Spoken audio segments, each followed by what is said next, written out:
येतंय की माझ्या मुलाला न्याय मिळू द्या, याच्यावर तुमची एक प्रतिक्रिया आलेली आहे, पण तुम्ही आता सविस्तर त्याबद्दल काय सांगाल? म्हणजे आईची ह्या प्रतिक्रियेवर तुमचं काय म्हणणं आहे?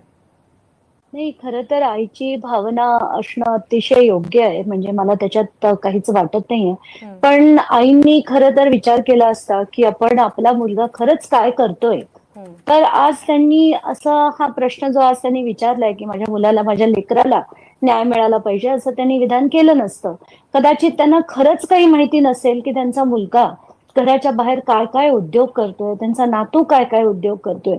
म्हणूनच त्यांना ती कारण घरात बसून आपला मुलगा आहे, आपलं लेकरू आहे, हे वाटणं अतिशय साहजिक आहे. म्हणूनच मी ते ट्वीट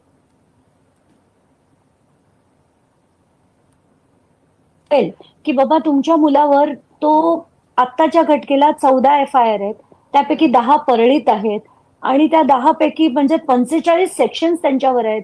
एवढंच नाही तर तुमच्या नातवाकडे पिस्तूल कुठून आलं आणि कशासाठी आलं, हा प्रश्न देखील त्यांना पडला नाही.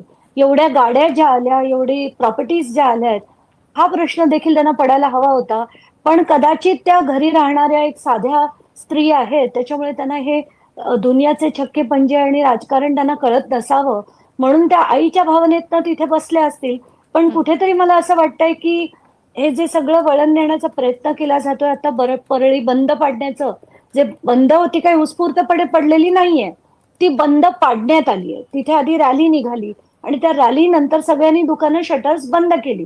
कारण सगळ्यांनाच माहिती आहे यांच्यावर मकोका लागला, तर उद्या इथे काय दहशत होईल, आपली तोडफोड होईल, जशी आपण बघितली. आता एक बस सुद्धा त्यांनी तोडली. तर याचा अर्थ इथे दहशतीचं वातावरण आहे, याच्यात काही शंका नाहीये. मकोका संदर्भात अंजलीताई आता सुनावणी सुरू आहे. हत्येच्या प्रकरणात ताबा हवा आहे आता एसआयटीला. मात्र या सगळ्या संदर्भात जो काही वेळ लागलेला आहे, इतर लोकांवर मकोका लागला, मात्र वाल्मिक कराडवर आत्ता लावण्यात आलेला आहे किंवा त्याची तयारी सुरू झालेली आहे. याबाबत तुम्हाला काय वाटतं? आणि काल ज्या प्रकारे एसआयटी मध्ये बदल करण्यात आले त्याबद्दलची तुमची काय भावना आहे? कसं आहे, की आतापर्यंत जी चौकशीचं सो कॉल्ड थोतांड चाललंय ना, ते बंद झालं पाहिजे. कारण 9 तारखेला हत्या झाली.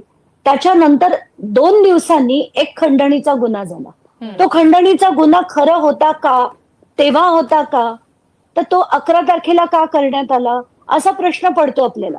तर तो वेगळा गुन्हा का करण्यात आला? कारण कुठेतरी यांचं नाव, वाल्मिक कराड यांचं नाव त्या खुनाच्या प्रकरणात येऊ नये म्हणून हा वेगळा गुन्हा केला गेला, असा थेट आरोप जेव्हा होतो, हे मुख्यमंत्र्यांना भेटतात आणि 31 तारखेला वाल्मिक कराड हे सरेंडर होतात. हा काय योगायोग आहे का? एवढं आपण दुधखुळे आहोत का? आपल्याला कळत नाही का, की त्यांना आश्वासन देण्यात आलं होतं, की यांना खंडणीतच आम्ही अडकवू, पुढची कारवाई होणार नाही, म्हणूनच त्यांनी सरेंडर केलं. आणि 31 तारखेपासून पण आपण बघतोय, जी एसआयटी बनवण्यात नंतर आली, ती एसआयटी सुद्धा कुठल्या अधिकाऱ्यांची होती? सगळे बीडचे. आणि बीडचे जे अधिकारी इन्क्लुडिंग मागे एक एसपी देखील होते, जे कम्प्लिटली कराडांना सलाम ठोकल्याशिवाय काम करत नाहीत. असे अधिकारी त्यांच्या विरुद्ध काय चौकशी करणार? काय निष्पन्न होणार? आणि खरा आपण सगळेजण एक महत्वाचा मुद्दा आपला जातोय. तो महत्वाचा मुद्दा असा, की हे प्रकरण सगळं अगदी मे महिन्यापासून सुरू होतं. मे महिन्यापासून जेव्हा वारंवार म्हटलं जात होतं, की हा जो गुन्हा आहे, तो आधी धमक्या दिल्या गेल्या, जीवे मारण्याच्या धमक्या दिल्या गेल्या. त्यानंतर सुद्धा त्यांचं अपहरण देखील करण्यात आलं होतं. तर असं जेव्हा आपण ऐकतो, तर मकोका कधी लागायला हवा होता? अगदी मे महिन्यापासून लागायला हवा होता. जर मे महिन्यात तो लागला असता, तर तपास नीट झाले असते आणि धनंजय मुंडे यांचा दबाव खरंच नसता, तर हा मकोका जो आहे, तो मे महिन्यात लागला असता आणि संतोष देशमुख आज जिवंत असते. पण सगळी दिरंगाई केली गेली. मग मी जेव्हा मुख्यमंत्र्यांकडे मागणी केली, ज्याचं पत्र आपल्याकडे देखील आहे, की त्याच्यात मी म्हटलं डिसबँड एसआयटी कम्प्लिटली आणि बाहेरच्या जिल्ह्यातल्या ऑफिसर्सना घ्या. मग ते काल करण्यात आलं आणि आज मकोका लावलाय.